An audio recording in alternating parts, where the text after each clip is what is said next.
and welcome to the next exercise on constructing vehicle routes.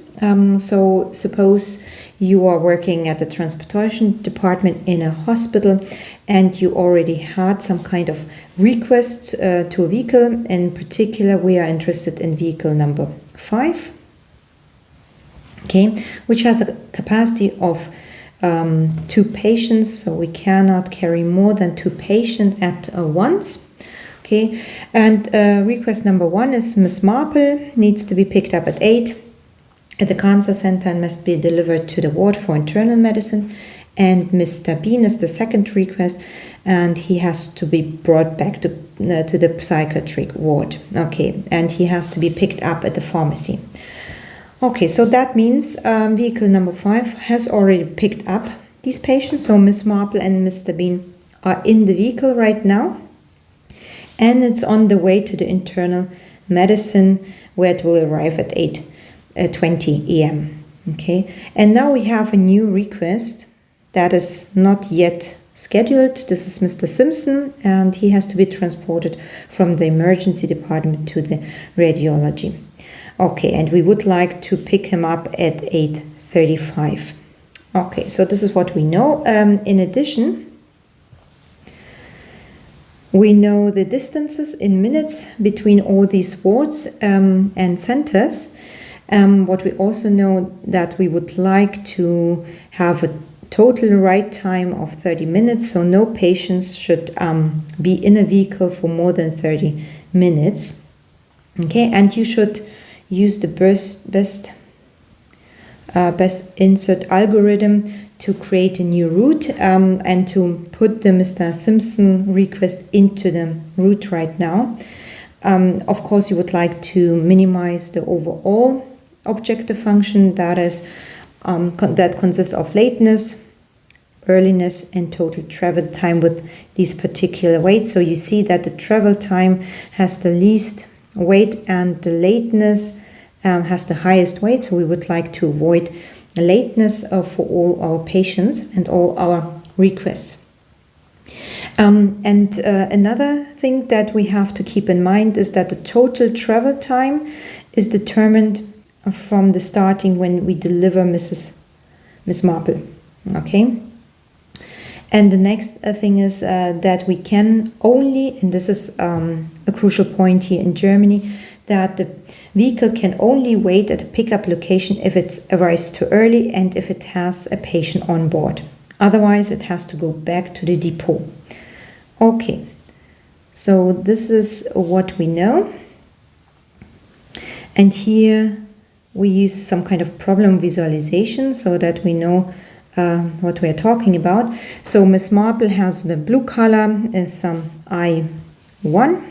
Okay, Mr. Bean is green with I2 and Mr. Simpson is light blue with I3. So what we know is that Miss Marple was already picked up at a cancer center at 8 a.m., traveled 10 minutes to the pharmacy where Mr. Bean was picked up at 8:10, and then the vehicle has 2 patients on board and cannot carry more than that, so this is the maximum allowed capacity, and the vehicle is on the way now to the ward for internal medicine to deliver Miss Marple at 8:20.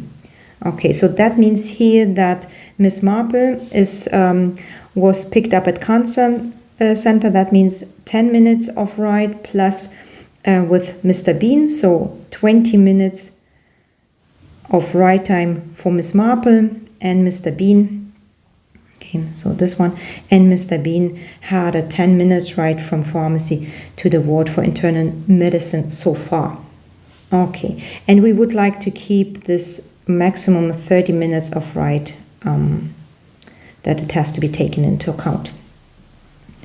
Okay, so what does it mean? That means that we have already assigned the vehicle to the request. So the phase 1, so this is done. Okay, we already have pre-assignment routes that are feasible. This is also done. And now the our question is how to insert Mr. Simpson, which is the request 3, to this route by using the best insertion algorithm. Okay, so this Mr. Simpson, the request 3, is not yet included, and we would like to test where is the best insertion point to add this request into our routes. Okay, we remember that the best insertion algorithm looks at all feasible insertion points, and then we can adjust even the predetermined arrival and departure times. This was not possible with the best fit algorithm, but with the best insertion we can modify our estimated arrival and departure times if the new route would be better. And we take the best alternative, that is in our case the weighted sum of total earliness, lateness, and travel time. So this is our objective function, which is the weighted one. Okay, so we would like to minimize over all these characteristics or all these targets. Okay, so let's go back to the current route. So what is the current situation right now? So we know that Miss Marple was, we know that Miss Marple was already picked up at 8. We know that Mr. Bean has been picked up at 8:10. So that means, and it's on the way to the ward for internal medicine, which is the expected time is 8:20. So that means we are right now at 8:15, let's say. So somewhere in between, so somewhere between 8:10 and 8:20. So let's say we are currently at 8:15 and we got the request of Mr. Simpson to be picked up at the emergency department and be brought to the radiology. Okay. So that means the vehicle number 5 is already on the way to the ward for internal medicine. That means that's it. So we cannot change that anymore. And now we think of how to include Mr. Simpson into the following route. And basically we have three possibilities. So either to go first of all to the psychiatric ward to deliver Mr. Bean, then picking up Mr. Simpson and then deliver him to the radiology, or could do it differently, but okay. Or we go first of all picking up the Mr. Simpson, so the third request, going then bringing Mr. Bean to the ward and then to the radiology. Or the third version is to do Mr. Simpson request first, so picking up him at the emergency department, bringing him to the radiology, and then at the end bringing Mr. Bean back. Okay, and for all these three possibilities we now have to check our objective function if we can find the best option, the best route, okay, that we could then include. Okay, so let's start with the first route where we first of all bringing Mr. Bean back and then just placing Mr. Simpson request at the end of our route. Okay, so here we know the distances in minutes. Okay, so the vehicle number 5 is first going to the psychiatric ward to deliver Mr. Bean, which means that we have here an 11-minute travel time to this ward to deliver Mr. Bean. Then 8 minutes, so this is the 11 is basically taken from the internal medicine to the psychiatric ward, and this is the 11 minutes, and 8 minutes means from the psychiatric ward to the emergency department to pick up Mr. Simpson's 8 minutes, and then 10 minutes is from the emergency department to the radiology. These are 10 minutes travel. Okay, so this is the first option we have. Okay, And what would that mean? So we check. First of all, we have to check, is the capacity constraint violated? No, it's not. We still have 2 patients.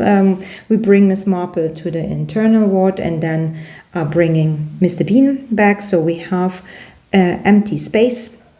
So this is not violated. That's fine. The right time. So Mr. Bean spends 21 minutes. He was taken at the pharmacy and brought to the psychiatric ward over here. So, but we know that we would like to only consider the travel times that are after Miss Marple was delivered. Okay, so this, because everything else is done. Okay, so that means that when we go back to this, when we check the Mr. Bean right time, right? So how long does it take for Mr. Bean to be brought from the pharmacy to the psychiatric ward?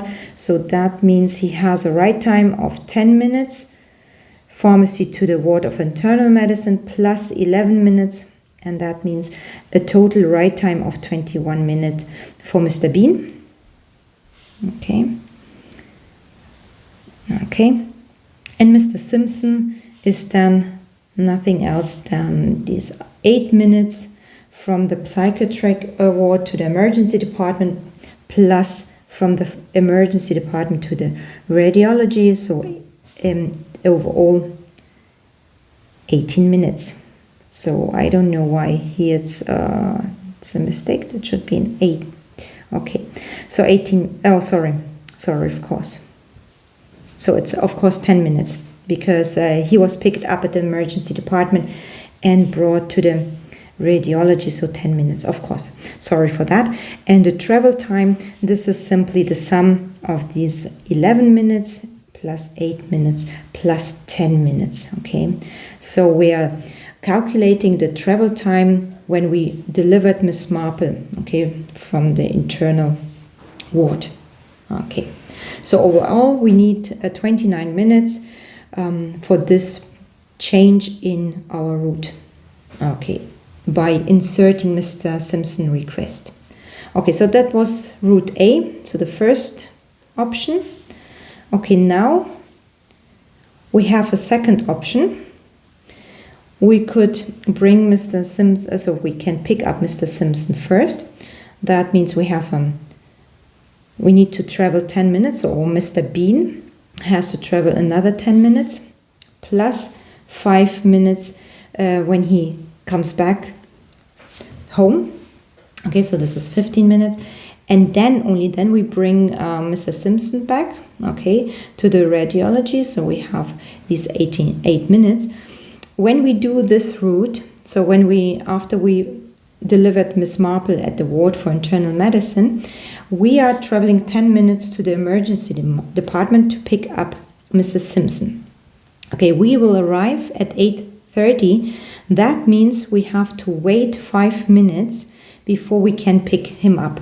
Okay, because the desired pickup time was 8:35. Okay, so we are a little bit too early, but because Mr. Bean is still on our vehicle, we can wait in front of the emergency department and don't have to go back to the depot. Okay, and everything else is then fine. So we go then to the psychiatric ward to deliver Mr. Bean, and the time will be at 8:40. Okay, because we don't have any kind of delivery time frame for Mr. Bean, there's no some kind of delay or something like this.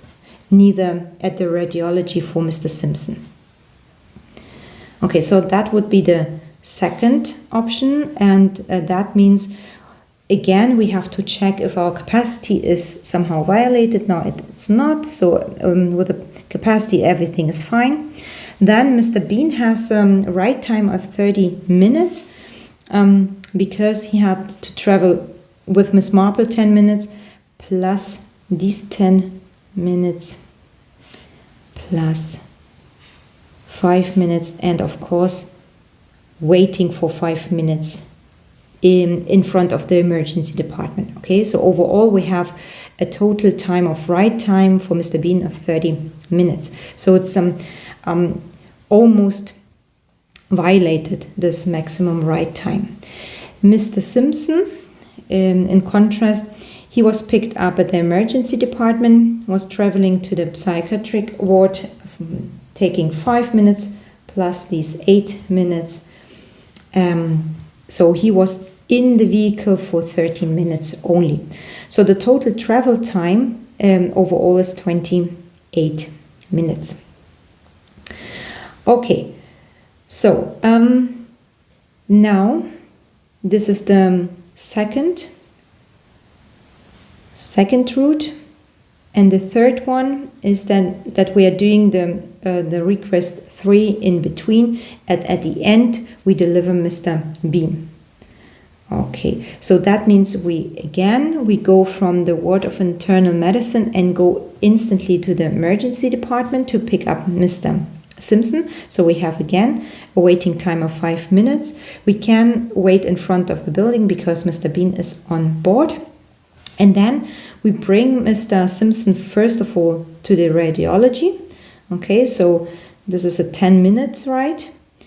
And then after Miss Marple and Miss Simpson were delivered, only then Mr. Bean is going home basically, which the departure time, the arrival time is approximately at 8:55. Okay, let's check our constraints. So the capacity constraint is still fine. We have Mr. Simpson and Mr. Bean on board, 2 patients, that's absolutely fine. But Mr. Bean would travel for 45 minutes and that exceeds our 30 minutes allowed riding time. So that means that this route is infeasible, okay? Because we exceed these maximum allowed 30 minutes ride time. Okay, so we won't check this route anymore because our constraint is violated. Mr. Bean needs too much time to go back, and therefore we exclude this route. Therefore, we only check and compare route A and route B, basically. So let's say check. So we have the weights 3, 2, and 1, and the objective is the sum of these weighted lateness, earliness, and total travel time.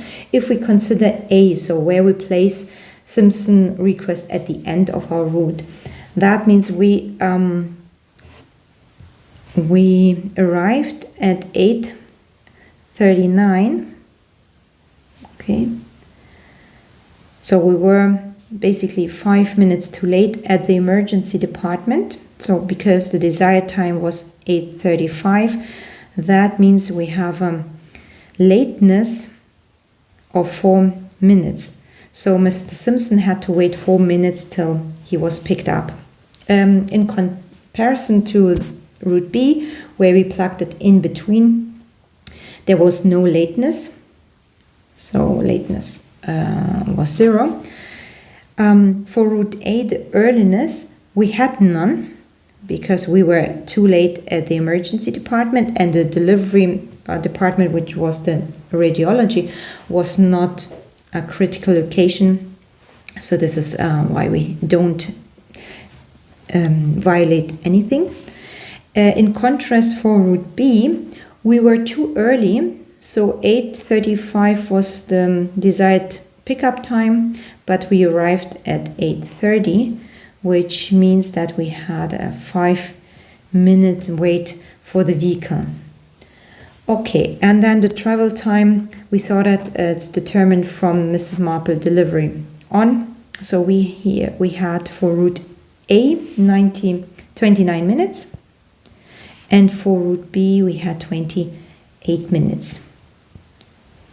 Okay, and in order to decide which route now to choose is we simply have to multiply these lateness, earliness, and total travel time by the respective weights.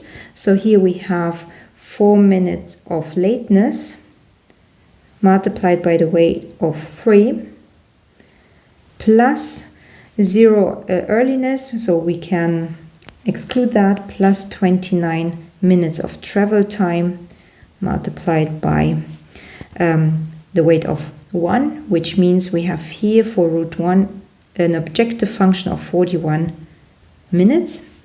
And for root B, so we have 0 lateness, we exclude that again, and we have 5 minutes of earliness. That has a weight of 2 plus 28 minutes of total travel time multiplied by a weight of 1, and this gives us 38 minutes. And of course we choose this route which has the minimum objective value, and this is of course our route B. So choose route B. Okay, that means we, after delivering Miss Marple, we are picking up Mr. Simpson first, then delivering Mr. Bean, and then at the end delivering Mr. Simpson. Okay, thank you very much for your attention.